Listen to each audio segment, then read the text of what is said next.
Ruto won a State House race. The DP made significant inroads in areas previously considered to be Odinga's strongholds, including the coast and Western Kenya.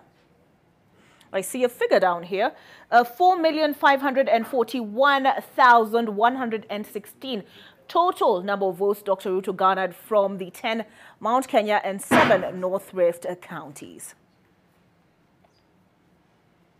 The DP, a thoroughbred politician, has bred a revolution that has taken the country by storm, a stickler for discipline and a politician who always demands unquestionable loyalty from his allies. He has been a political chess master since he joined the scene with Youth for KANU 92. And here we go. Rapid rise of Ruto from KANU youth winger to president. We saw DP William Ruto's mother at the Bobas of Kenya yesterday. 1966, here Daniel Cheruiyot and Sarah Cheruiyot got a bouncing baby boy and named him William Kipchirchir. 1997, the year William Ruto joined the race for the Eldoret North parliamentary seat. He romped into parliament after stunning political heavyweight Reuben Chesire, who had support of State House. Nairobi CBD shops close ahead of polls. I witnessed that, given the Nation Media Group. The Twin Towers are in the CBD. All right, Ruto insider, this is page 10. Ruto insider who ran presidential race as an outsider. He can look back in awe at a meteoric rise from a son of a peasant farmer who hawked groundnuts and eggs by the roadside. A big win. It has been a long journey for the self-made, quote-unquote, hustler from a poor background taking on dynasties. And I'll bring in my panelists at this point. Before we get into the president-elect to be sworn in on August 30th bar petition, I have a calendar here somewhere that had opened to assist me in explaining why August the 30th, barring a Supreme Court petition. Newton will tell me if I've got it wrong, but I'm pretty sure I have it right. But back to this story on William Ruto, insider who ran presidential race as an outsider. I'm curious, do you guys view this as historic? I think we call it a global intro at the top of the hour when we started this broadcast, and we described it as historic that this man's first attempt at the presidency was successful. Do you agree, Caroline? I do, and I want to say something here because I've worked in marketing and PR and research for some part of my adult career, and I have to say that Ruto, actually the PR that he entered into this race with was exceptional, because when you're marketing something, you have to connect with your so-called consumer, either through hope, through love, through fear, or all the above. And I think what Ruto did was to find the thing that made him connect with the voter. So this was his first stab at the presidency. He had been in power before, obviously, as a DP. But this was his first stab. And how he actually, you know, as the headline says, insider who ran presidential race as an outsider. His biggest assignment was to convince us, the electorate, that he was not part of Jubilee government. He was not part of the Uhuru duo. Even though we knew that in 2013 and in 2017, people voted for Uhuru. I mean, the song Uhuru Tano Tena, you know, was the rallying call for people to actually give him the second, the two of them, the second term. But he ran a very successful campaign in managing to distance himself from the rest of the Jubilee government by saying, essentially, I was not making any decisions, I was sidelined, I was an outsider, and everybody kept asking, then why didn't you resign? And he said, I wasn't going to resign because I had been elected as part of a ticket, and it was my duty to see this through.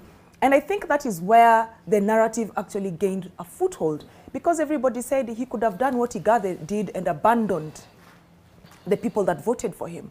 And so him positioning himself as an outsider quite successfully and managing to convince the people that even as an outsider, I could not resign because I could not abandon you. And I am here on a mandate to say I will not abandon you. I have the fortitude to stick through, even in an uncomfortable situation where all this, my boss is calling meetings, is not even inviting me. I hear about cabinet meetings happening without my knowledge. That kind of, I think that resonated with very many people. And he managed to have that emotional connection, not just with, even with the people in central Kenya. Because the fear of being excluded from the discourses of power, I think a part of the reasons why, I'm not saying it's the only reason, part of the reasons why Mount Kenya voted quite emphatically and with the numbers that they did, because the narrative of we are going to be excluded from power. That is the fear part. And the hope that, and I'm seeing the memes going around, tumerudisha mkono. So we made a promise. So also on that idea of integrity, I don't know how the DP pulled this off. I think he had a very interesting PR team. I think his team was very organized, and I think his team was very hardworking. If you look at the work ethic and how, and I think they also approached the electorate knowing the different nuances. I feel as though the Azimio side, had just one rallying call.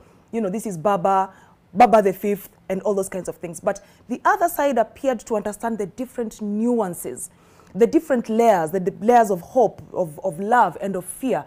And I think that is actually how he managed to pull off this. And I think we're going to look back this as a very historical and historic way in which he actually emphatically landed into, being the president-elect of the Republic of Kenya. Okay, Caroline, I think you may have caused some skins to crawl by reminding them of Ruto, Tano Tena.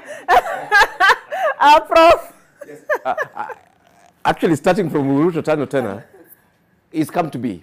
So I was just saying one of the biggest winners of this election is actually our president, Uhuru Kenyatta. He ran 5 years without an opposition. And he's been able to deliver on his promise of Uhuru Tano Tena. When they started, it was kumi yangu, kumi ya Ruto. Ruto has his kumi.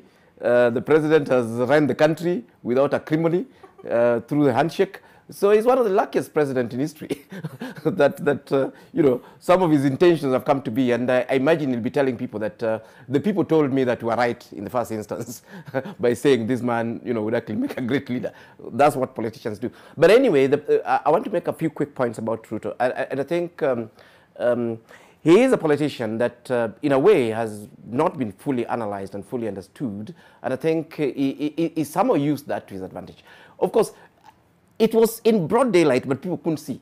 This guy actually dismantled Moi and Nyaism from the Rift Valley when he was not even DP. And that's something that we've not been able to understand fully. In this election, he becomes the first politician ever to convince an ethnic group against their own leader and wipe the rug, from the feet. And he was able to convince the Kikuyu, let me just use that on air, that he was more of them than Kenyatta.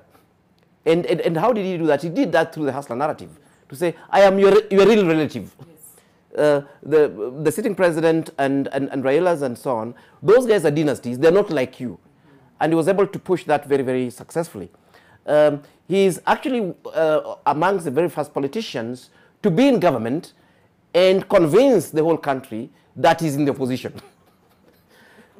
And one of the things that we've said was that I think for those who advise our politicians and so on, I think intellectual content in our politics, should increase. If you look at the electoral cycles of the US, it is very, very difficult for one party to do 3 terms. It's very, very difficult. People are normally tired of the parties in office, and they send them home. We see the cycles. Democrats either do 1 term or 2 terms. It's very rare that a party would do 3 terms. So that's a burden of incumbency. And that is something that the president-elect used very, very well to say, look here, I'm not part of the incumbency. Because if he was part of the incumbency, there would be probabilities that you would have lost. Kenyans would have been tired of that government.